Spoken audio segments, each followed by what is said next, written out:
Hola a todos, continuamos el tema por el apartado 5, los procesos endógenos, la deformación de las rocas. Como hemos visto en las placas tectónicas, tanto el que dos placas tectónicas se junten, como se separen, como que haya una dorsal o haya un rift, etcétera, es decir, la dinámica litosférica, el movimiento litosférico, va a producir muchísimas fuerzas, a las cuales se les llama esfuerzos tectónicos. Entonces lo que van a hacer es mover, desplazar y deformar las rocas de la corteza terrestre. Estos esfuerzos tectónicos pueden ser convergentes, lo cual es compresivo, es decir, si tú juntas tus puños, por ejemplo, uno hacia otro y chocan, estás haciendo presión de un puño hacia otro. Compresivo, se está haciendo presión. O divergentes, que en ese caso serían distensivos. Es decir, se están separando uno hacia otro, entonces no se produce presión, es decir, disminuye la tensión, la presión o la tensión, y eso significa distensivo. O paralelos, pero de sentido contrario. Tú pones una mano al lado de la otra y mueves una mano hacia adelante y otra mano hacia atrás. Eso es un movimiento de cizalla. Entonces, estos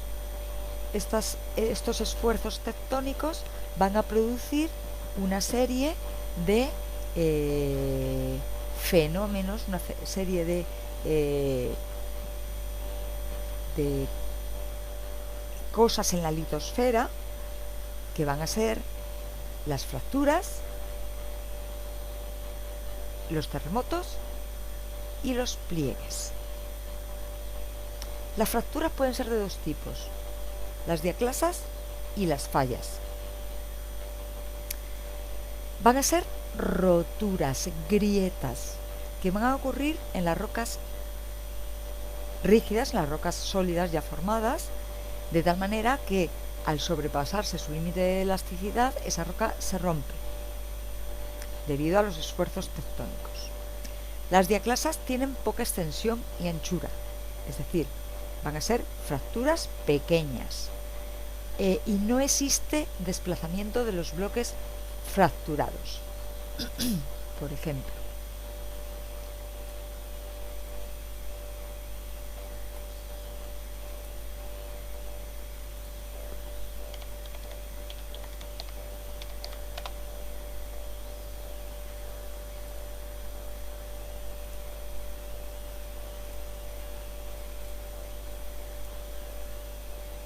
estos son diaclasas, es decir, hay una serie de fracturas poco grandes, poco anchas, en las cuales no se han movido los fragmentos. No hay un desplazamiento de los fragmentos.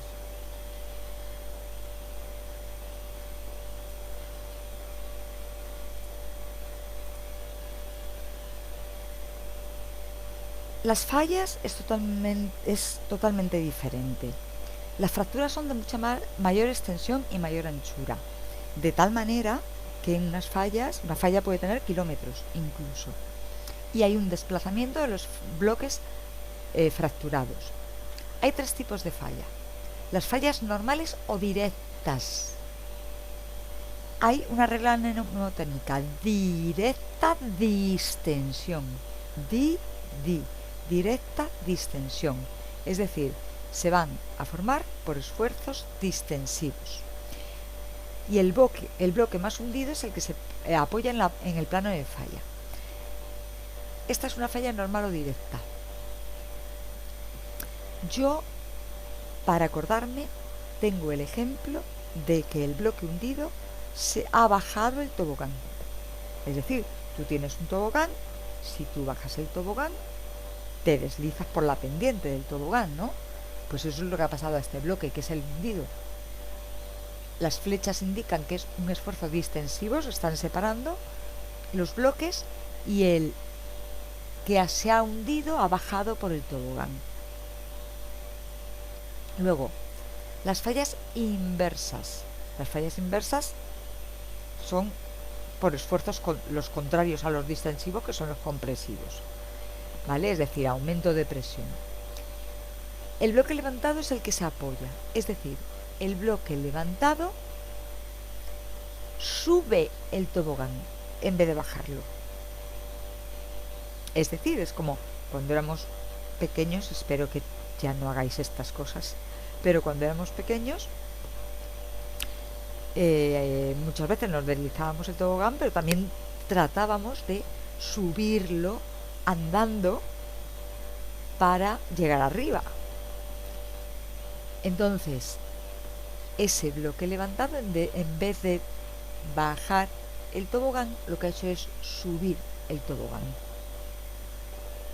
Y luego las fallas de dirección o de desgarre, que van a ser como la falla de San Andrés, en el que el movimiento del bloque es lateral. Es el ejemplo que os daba yo de que tenemos una mesa al lado de la otra, tu compañero mueve la mesa para atrás y tú mueves la mesa para adelante, ¿vale? Lo que pasa que, claro, en la mesa la separación entre una mesa y otra es recta. Aquí no, aquí está oblicua, pero da igual. Esta se mueve para adelante y esta se mueve para atrás. Ese bloque se llaman esfuerzos de cizalla.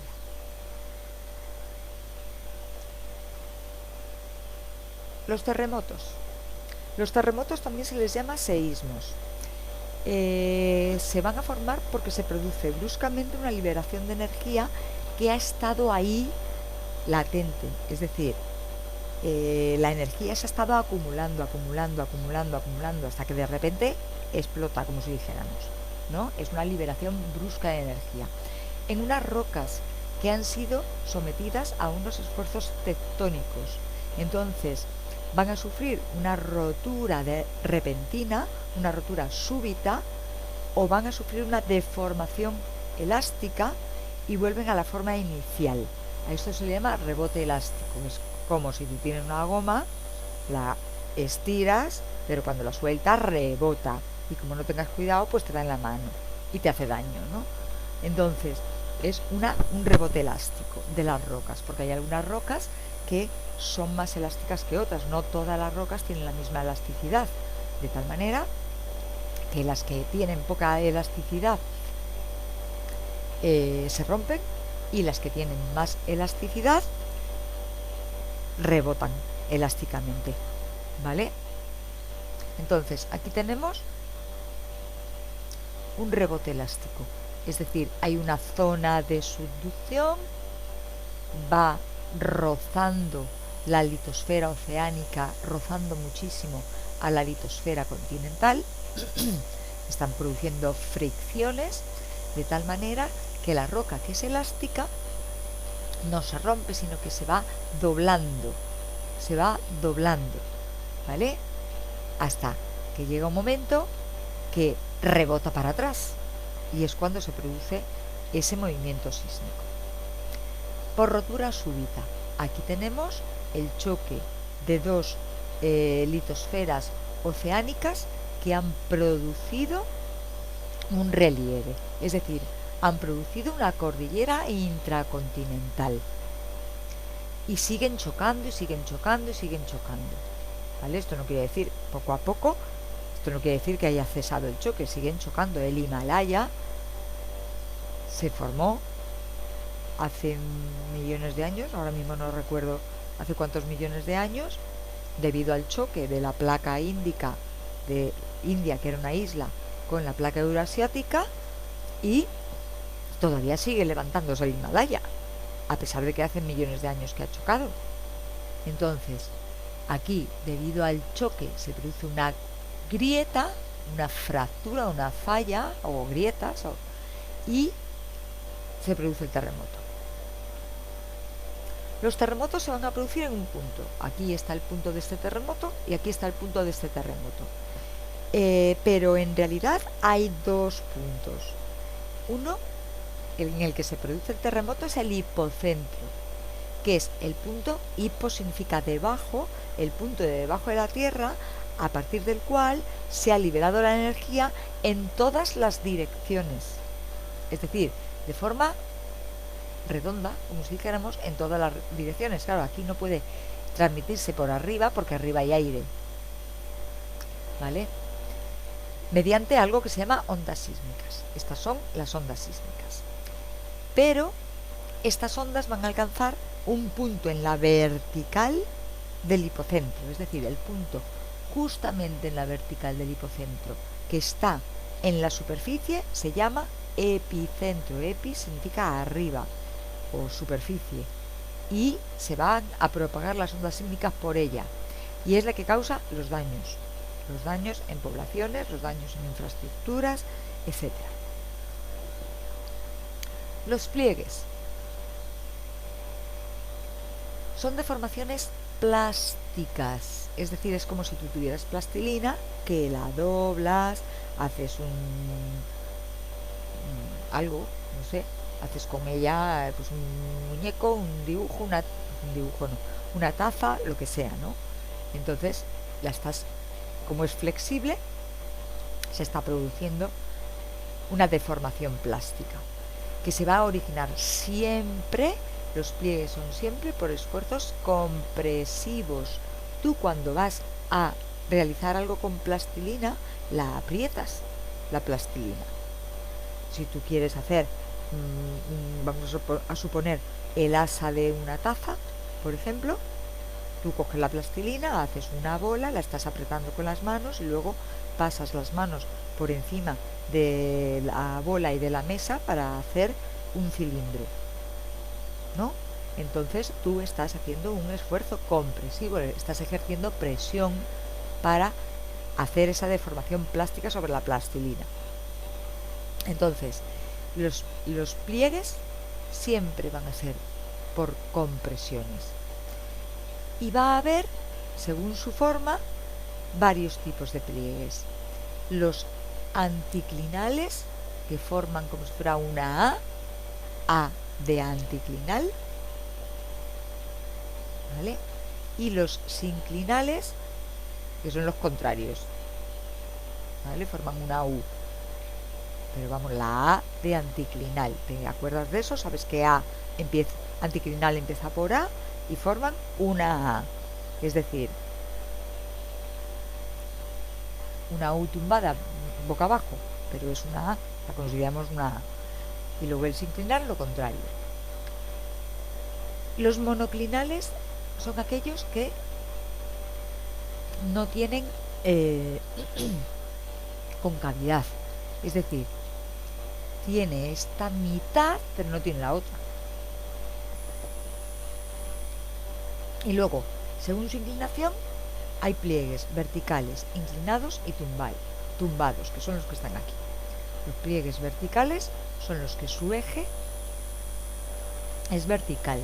Los pliegues inclinados son los que su eje es inclinado, y los pliegues tumbados son los que su eje es con una inclinación mayor de 90 grados. En los inclinados son aproximadamente 90 grados.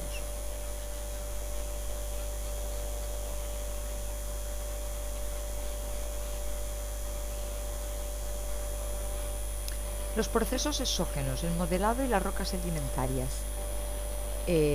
No me he olvidado de las preguntas, lo que pasa es que todo esto es nuevo para vosotros. Entonces, al ser nuevo para vosotros, no os puedo hacer ninguna pregunta. Esto es nuevo para vosotros, no os puedo hacer ninguna pregunta, ¿vale?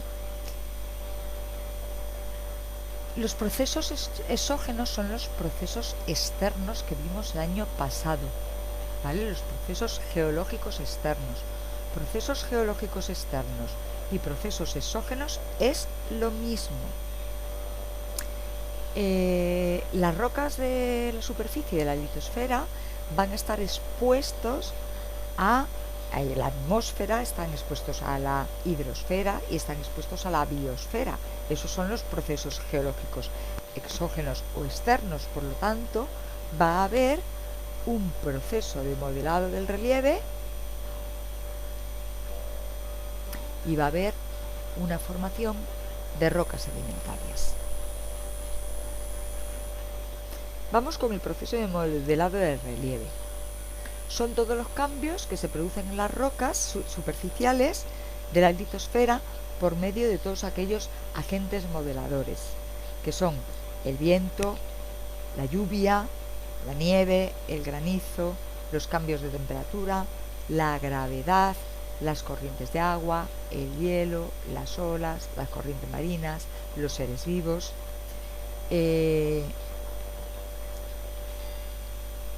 Pregunta 1 de este vídeo.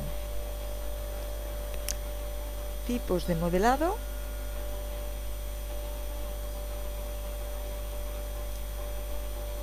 de cada uno de los agentes modeladores. Lo vimos el año pasado. Tipo de modelado de cada uno de los agentes modeladores. Es decir, el modelado por el viento tenía un nombre. El modelado por los cambios de temperatura tenía un nombre. El modelado por las precipitaciones o por las corrientes de agua, por las precipitaciones no, tenía un nombre. El modelado del hielo también. El modelado del oleaje también, y las corrientes marinas, etcétera. Todos los de los que os acordéis, o lo miráis en el libro del año pasado, me lo escribís. Sabemos por el año pasado que había 3 procesos: la erosión, el transporte y la sedimentación. La erosión es cuando las rocas se desgastan por la acción de los agentes modeladores que hemos nombrado antes. Es decir, hay un desgaste de las rocas, de tal manera que el material va a otro sitio, claro, porque la materia no desaparece del mapa, sino que va a otro sitio, cambia de lugar. Entonces, la erosión va a ser una combinación de 2 procesos. La meteorización, que lo vimos el año pasado también, que es cuando se alteran las rocas y se fragmentan por la acción física o química de la atmósfera, es decir, por los cambios de temperatura, por ejemplo, por la humedad, por ejemplo, sin que haya agua exactamente, sino la humedad del ambiente, etcétera.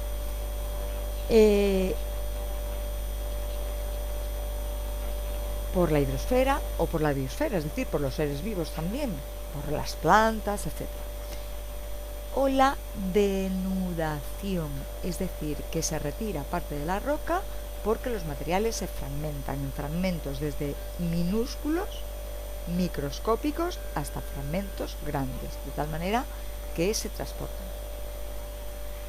El transporte es cuando esos fragmentos de roca ya sean minúsculos, y cuando digo minúsculos es microscópicos, que no los vemos, hasta fragmentos bastante grandes, son desplazados porque se ha producido una erosión. Y la erosión siempre, el desplazamiento siempre va desde las zonas más altas del relieve hacia las zonas más bajas. En esas zonas más bajas, se produce la sedimentación. Es decir, se depositan y se acumulan los fragmentos que han sido transportados a zonas muy bajas, que tienen un nombre. ¿Cuál es? Pregunta 2. ¿Cuál es el nombre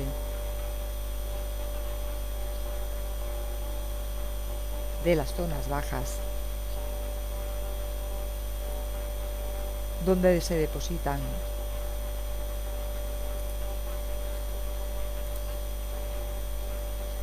sedimentos? Materiales de las zonas bajas donde se depositan sedimentos. Recordad que no hace falta que me pongáis, que me escribáis la pregunta. Con ponerme los números 1 o 2, pues ya está listo, ¿vale? Entonces, esas zonas donde se depositan los sedimentos pueden ser los fondos marinos, que están cerca a la costa, pueden ser los lechos marinos, es decir, el fondo marino más lejano a la costa, los márgenes de los ríos, los lechos de los ríos, las zonas de pie de monte de las laderas, etc. Todo esto lo pasamos. Este dibujo sí lo miramos, ¿vale?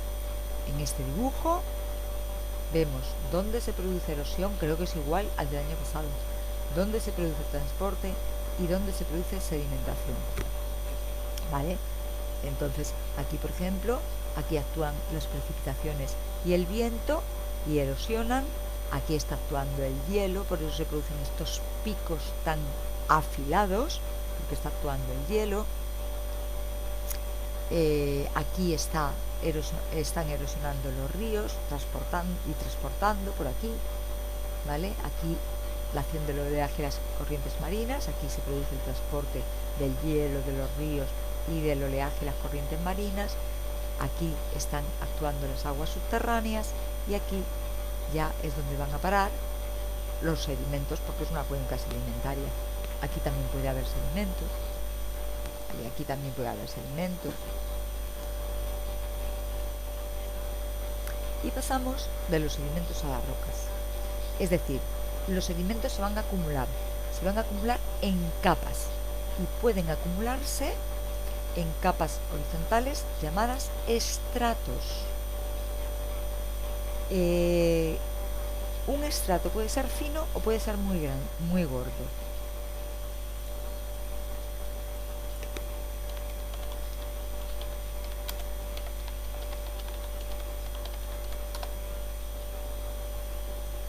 Mirad, esto es una imagen real, preciosa. Estas imágenes no suelen verse así. Se ven perfectamente los estratos, ¿vale? Entonces, por ejemplo, este estrato es bastante grande, mientras que este más rosita, más clarito, es más pequeño, este más oscuro es más pequeño también, este también es más pequeño. Es decir, ¿cómo diferenciar los estratos? Por los materiales. Cada estrato está formado por el mismo material. Este estrato es un estrato del mismo material. Este estrato es un estrato del mismo material, pero distinto a este. Este es un estrato de distinto material a este. Y además por la edad. Es decir, por lo general, a no ser que haya pasado otras cosas, por lo general, este se ha depositado antes que este, y antes que este, y antes que este, y antes que este, y antes que este, y antes que este, ¿vale? O sea, se van depositando así en capas. Los estratos no siempre están tan rectos. Aquí ya vemos que hay un cierto plegamiento. Y aquí hay más plegamiento todavía. Y aquí un poquito más, ¿vale? Y aquí parece que hay una falla. Lo que pasa que el desplazamiento es muy pequeño, es que no sé si es por la perspectiva o no, o hay un poquito de desplazamiento ahí, ¿vale? Pero los estratos, como hemos visto antes que puede haber pliegues, los estratos pueden estar plegados, ¿vale? Plegados completamente. Es decir, es muy raro que se encuentren estratos que estén completamente rectos. En algunos sitios sí, pero lo normal es que los estratos estén plegados. ¿De acuerdo? En algunos sitios que sí, que están, pero bueno, incluso aquí están un poco torcidos.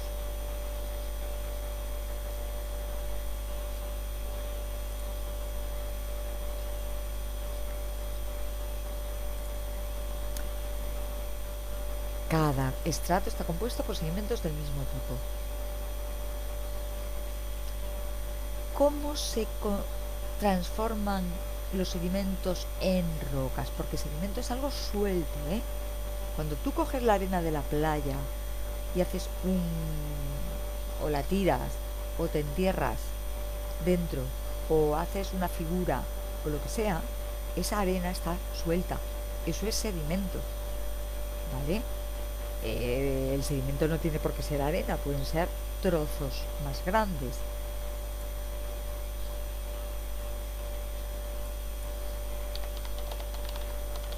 Pero los sedimentos siempre son sueltos.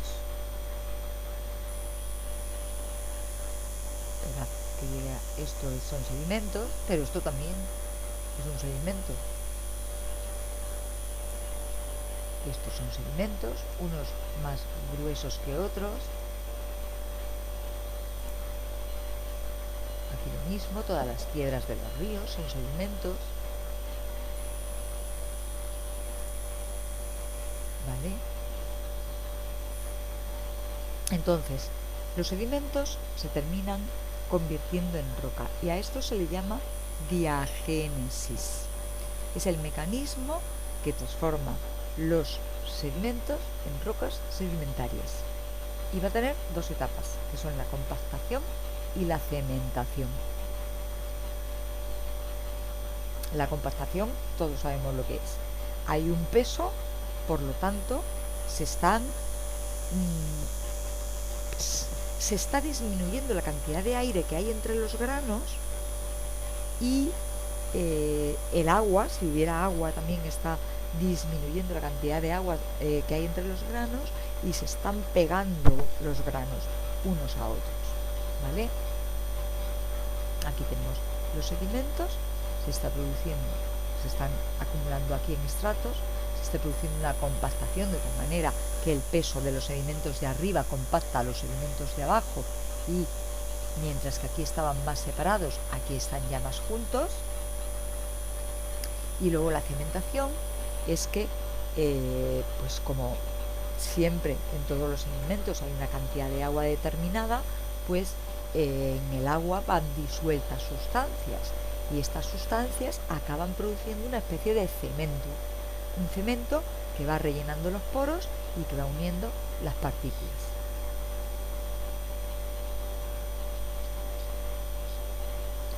¿Dónde se van a formar las rocas sedimentarias? Es la pregunta de antes. Por favor, os pido que no hagáis trampa porque esto no va a suponer una nota sustancial. Es para que yo vea si va a sumar, por supuesto, pero no una nota sustancial. Es para que yo vea si habéis visto el vídeo, si estáis atentos o si aquí le dais al play y os vais a haceros el bocadillo.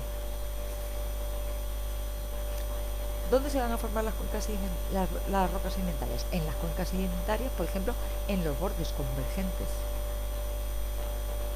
Aquí. ¿Por qué? Porque aquí llegan muchos sedimentos. Entonces esos sedimentos se van compactando, se van cementando y se convierten en rocas sedimentarias. ¿Vale? Normalmente en las fosas de los bordes de colisión entre una placa oceánica y una placa continental. ¿Por qué? Porque vienen los sedimentos del mar y de los continentes, de los ríos, de los continentes, etc. En los fondos marinos que hay entre dos masas continentales que se aproximan también. Aquí hay dos masas continentales que se están aproximando. No, sí. Dos masas continentales que se están aproximando, que ya ha desaparecido la zona de subducción, o no, o están más lejos, pero se van aproximando. Entonces, aquí hay muchos sedimentos que vienen de este continente y de este continente, de los ríos, del mar, de ese continente, etcétera. ¿Vale? Y entonces se compactan y se cementan. Luego, las cuencas sedimentarias en bordes divergentes. Aquí tenemos un borde divergente. ¿Vale? Sobre todo se van a producir en las primeras etapas del ciclo de Wilson. Pregunta 3. ¿Cuál era la primera y la segunda etapa del ciclo de Wilson?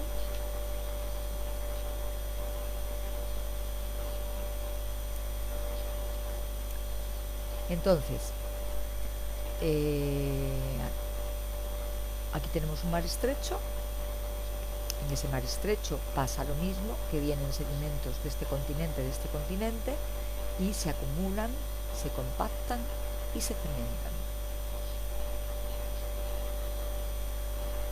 Es decir, reciben los sedimentos de los bordes continentales de ambos continentes. Y luego las cuencas sedimentarias en zonas intraplaca.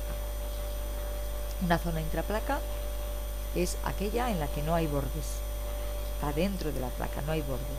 Entonces, sobre todo, se produce en las plataformas continentales que están lejos de los bordes de las placas. Ahí se va a producir mucha acumulación de sedimentos, se compactan, se cementan y se forman rocas sedimentarias. Y luego también en las depresiones en las que hay lagos o lagunas en el interior de los continentes. Ahí también se producen muchos sedimentos. Pues ya hemos terminado. Ni el apartado 7 ni el apartado 8